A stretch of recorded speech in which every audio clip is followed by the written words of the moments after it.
بسم اللہ الرحمن الرحیم ایاک نعبد و ایاک نستعین۔ سب سے پہلے میں تحریک تحفظ آئین پاکستان کو مبارکباد اور خراج تحسین دونوں پیش کرتا ہوں۔ بہت بہترین قومی کانفرنس جاری ہے اور انشاءاللہ ہم پر امید ہے کہ جب یہ ختم ہوگا تو انشاءاللہ تعالی نتیجہ خیز ختم ہوگا۔ جیسا کہ ابھی ہمارے ایک دوست نے بولا بھی کہ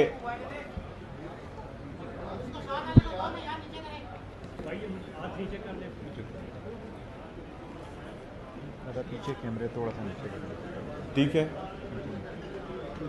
جیسے کہ ابھی ہمارے ایک دوست نے بولا کہ ہم نے خیبر پختونخوا میں تمام سیاسی جماعتوں کا، مذہبی جماعتوں کا، ہر مکتبہ فکر سے لوگوں کا ایک امن جرگہ کیا خیبر پختونخوا اسمبلی میں، اور انہوں نے وضاحت بھی کی کہ امن جو ہے وہ ہم پہلے یہ سمجھتے تھے کہ امن جو ہے وہ صوبائی حکومت کا کام ہے کہ وہ لائیں، لیکن بدقسمتی سے یہی تو مسئلہ ہے کہ جو جس کا کام ہے وہی نہیں کر رہا، تو اس لیے ہم سب یہاں ابھی بیٹھے ہیں۔ پہلی بات۔ دوسری بات کہ اس جرگے میں تمام مکتبہ فکر کے لوگ جمع ہوئے اور وہاں پر ایک بہترین ماحول میں قیام امن کے لیے 15 نکاتی ایجنڈا پیش کیا گیا، جس پر تمام جماعتیں چاہے سیاسی ہو، مذہبی ہو، اور ہر مکتبہ فکر کے لوگ اس پر متفق ہوئے۔ لیکن بدقسمتی سے جن لوگوں کو امن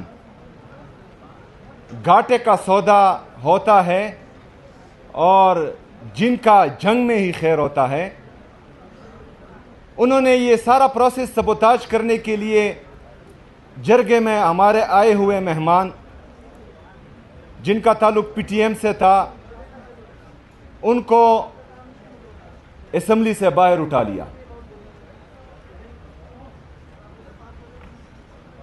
تو میری جب ان سے اس حوالے سے بات ہوئی، میں نے ان کو کہا کہ ایک تو آپ لوگوں کا مسئلہ یہ ہے کہ آپ لوگ زمینی حقائق سے اس طرح باخبر نہیں رہتے جتنا سیاسی لوگ رہتے ہیں۔ آپ لوگ عوام میں اتنا نہیں رہتے جتنا سیاسی لوگ رہتے ہیں، تو آپ یہ چیزیں نہیں سمجھتے اتنی جتنی ہم سمجھتے ہیں، اور اس کے ساتھ ساتھ جب آپ سمجھتے نہیں ہیں اور اگر کسی کے کہنے پر آپ لوگوں کو اٹھاتے ہیں، تو جو آپ کے ایڈوائزرز ہیں وہ بھی انتہائی بے وقوف اور نالائق ہیں،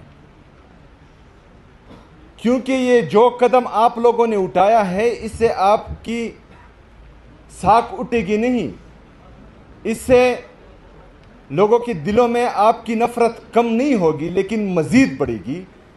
اور اس کا نتیجہ ہم نے دیکھا کہ پشاور یونیورسٹی کیمپس میں 78 سال میں پہلی دفعہ جو ہے ہمارے ادارے کے خلاف نعرے بازی ہوئی، اور یہ ان کی یہ ایک بیوقوفانہ حرکت کی وجہ سے جو انہوں نے جرگے کے بعد کی۔ یہ صرف پہلا موقع نہیں ہے کہ جہاں پر ہم اچھے کام کی طرف جاتے ہیں اور وہ غلط مشوروں کی وجہ سے وہ الٹا ہو جاتا ہے۔ اس سے پہلے جو ابھی خیبر پختونخوا میں دہشت گردی لائی گئی ہے، اس پر بھی ہمارے اعتراضات تھے، اور ہم پشاور سے لے کر تورغر کوہستان تک اور ادھر ڈی آئی خان وزیرستان تک اور ادھر چترال اور باجاوڑ تک ہم چیختے رہے، چلاتے رہے، پورے پختونخوا کی عوام، پورے پختونخوا کی لیڈرشپ، کہ آپ ایک دفعہ پھر ان کو لا رہے ہیں تو یہ آپ خیبر پختونخوا کا نقصان بھی کر رہے ہیں اور پاکستان کا نقصان بھی کر رہے ہیں۔ یہ بند کمروں کی پالیسیاں جو آپ بنا رہے ہیں، یہ آپ کے لیے بھی نقصان دہ ہیں، یہ پاکستان کے لیے بھی نقصان دہ ہیں. لیکن پہلے ہمیں یہ کہا گیا کہ یہ جھوٹ بول رہے ہیں.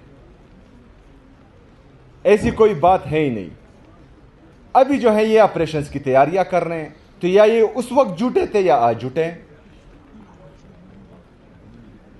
ہمیشہ جب ہم تنقید کرتے ہیں تو ان کے لیے ہم سلوشن بھی دیتے ہیں. ہم نے امن جرگے خیبر پختونخوا کے امن جرگے میں ان کو یہ مشورہ دیا کہ آپ خیبر پختونخوا کے سٹیک ہولڈرز، چاہے صوبائی حکومت ہے چاہے وہاں کے پارلیمنٹیرینز ہیں، جو ہمارے قومی مشران ہیں، ہمارے قبائلی علاقوں کے مشران ہیں، ہمارے عمائدین ہیں، ان سب کو بلائیں، ان سب کو بٹھائیں، ان سب سے مشورہ کریں. اور جب آپ کلیکٹیو وزڈم سے کوئی قدم اٹھائیں گے تو یہ نتیجہ خیز ہوں گے. اس سے پہلے جتنے بھی 78 سال میں آپ نے جو فیصلہ کیا ہے اس سے ہمیں نقصان ہی ہوا ہے. ابھی ریسنٹلی ریجیم چینج آپریشن ہوا. یہ بتایا گیا کہ پہلے دن ہے جو ہے وہ پتہ نہیں کون سا انقلاب آ گیا، اسٹاک ایکسچینج بھی اوپر گیا، اکانومی بھی بہتر ہوئی، جی ڈی پی بھی گروتھ کر گیا. ابھی آج 3 سال کے بعد ہمارا جی ڈی پی جو ہے وہ 2.6 اور 3% کے درمیان جو ہے اوپر نیچے ہو رہا ہے. ہمارا 3 سال کا جو انفلیشن ہے وہ 50% سے 55% کے درمیان چل رہا ہے. دن بدن مہنگائی ہوتی جا رہی ہے. لوگوں کی پرچیزنگ پاور بالکل ختم ہو چکی ہے. ان امپلائمنٹ اتنی ہے کہ اگر آج یہ اعلان کرے کہ جو پاکستان چھوڑ کر جانا چاہ رہا ہے وہ آئے تو 2 کروڑ سے زیادہ لوگ جو ہیں یہاں پر ایمبیسی کے باہر کھڑے ہوں گے. یہ آپ کی غلط پالیسیاں ہیں. لندن میں بیٹھ کر اگر آپ بند کمروں میں ریجیم چینج آپریشن کا فیصلہ کریں گے تو آپ کی معیشت کا یہ حال ہوگا، آپ کے صوبوں کا یہ حال ہوگا. اور پھر اوپر سے ایسے لوگ بٹھا دیں جو ایک صوبے کے ساتھ مسلسل امتیازی سلوک کر رہے ہیں. مطلب ہمارا ایئر فورس کا جہاز ایک وزیر اعلیٰ کو ایک صوبے سے دوسرے صوبے تک اور ملک سے باہر لے کر جا رہا ہے، اور دوسرے صوبے کا وزیر اعلیٰ وہ اس کا پاسپورٹ سٹاپ لسٹ میں ہے. ایک صوبے کو تمام تر وسائل دیے جا رہے ہیں، اور آئی ایم ایف یہ رپورٹ کر رہا ہے کہ 5300 ارب روپے کی کرپشن ہوئی ہے اور پاکستانی عوام کے حق پر ڈاکہ ڈالا گیا ہے. اس پر تو چپ.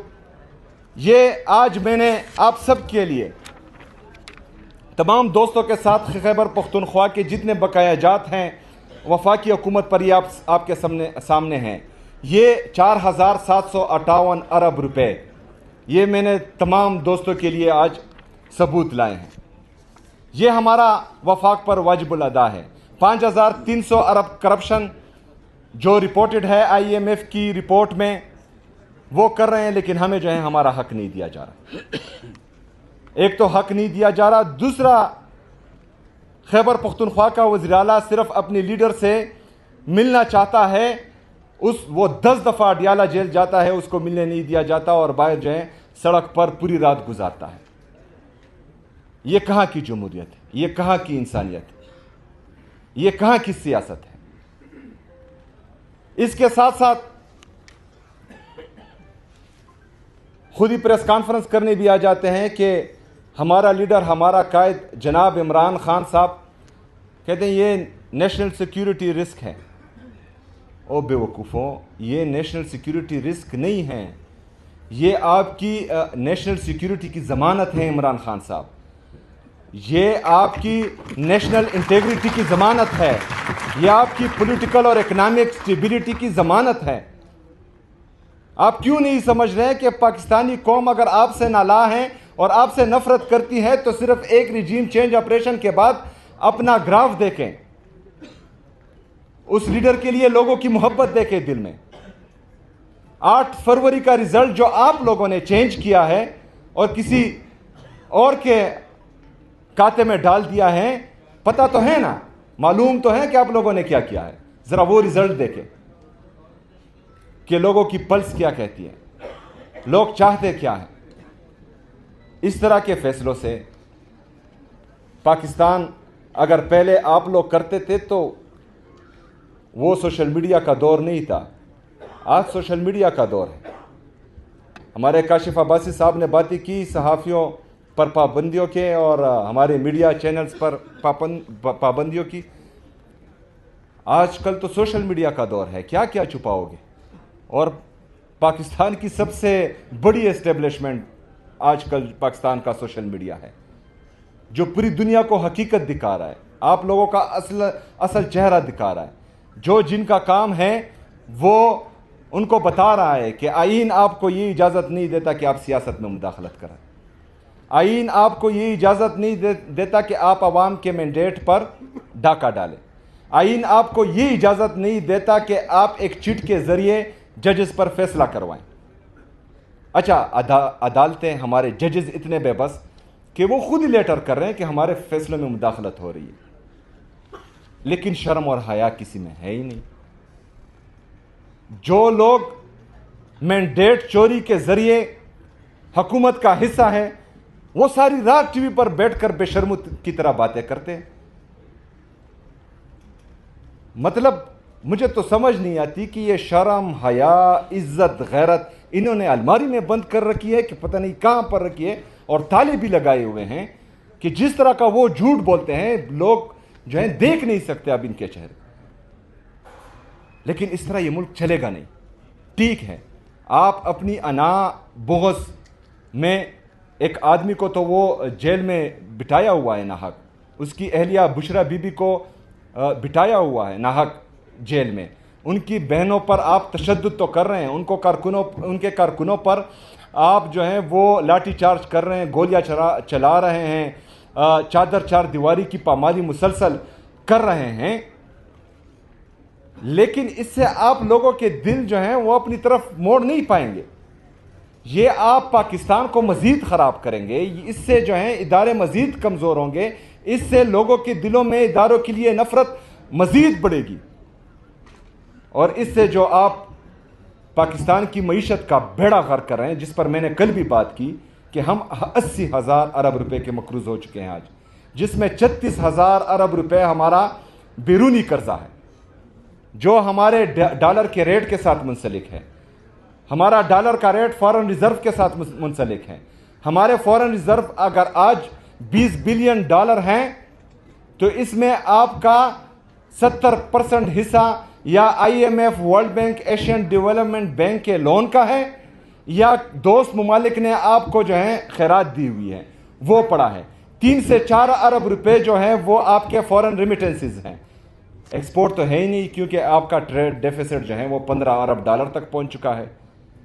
تو اگر آپ سے یہ پیسہ دوست ممالک نے اور آئی ایم ایف نے واپس مانگا تو آپ کے ڈالر کا ریٹ 282 روپے پر جو انہوں نے آرٹیفیشلی لاک کیا ہوا ہے، یہ 400 سے تجاوز کر جائے گا، 400 روپے سے بڑھ جائے گا، تو یہ 36,000 ارب روپے یہ آٹومیٹکلی آپ کے 50,000 ارب سے بڑھ جائیں گے، اور آپ کا ٹوٹل جی ڈی پی 1,12,000 ارب روپے ہے۔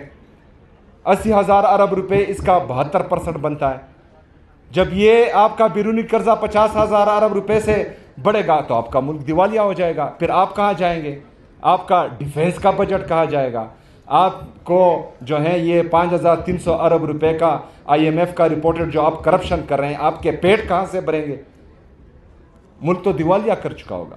تو تمام دوستوں کو یہ سمجھنا ہوگا، ہماری جتنی بھی پولیٹیکل پارٹیاں ہیں ان کو بھی، جو بند کمروں کے فیصلہ ساز ہیں، منصوبہ ساز ہیں، ان کو بھی، جو ان کو مشورے دیتے ہیں غلط ان کو بھی، کہ یہ جنگ صرف عمران خان کی نہیں ہے، یہ جنگ پاکستان تحریک انصاف کی نہیں ہے، یہ جنگ پاکستان اور پاکستانی قوم کی ہے، یہ جنگ ہمارے آنے والے بچوں کی مستقبل کی ہے، اور اس میں صرف اور صرف عمران خان نے ٹیکہ نہیں اٹھایا ہوا کہ اس کا اور اس کا خاندان قربانی دے گا، اس میں ہم سب نے اپنا کردار ادا کرنا ہے، ہم سب نے قربانی دینی ہے، ہم سب نے کڑا ہونا ہے، اور انشاءاللہ تعالی ہم سوال بھی کریں گے، ہم احتجاج بھی کریں گے، ہم اپنے حق کے لیے کڑے بھی ہوں گے، اور اپنے حق کے لیے کڑے ہوتے ہوتے اگر شہادت بھی ملتی ہے تو انشاءاللہ تعالی اس سے دریغ نہیں کریں گے۔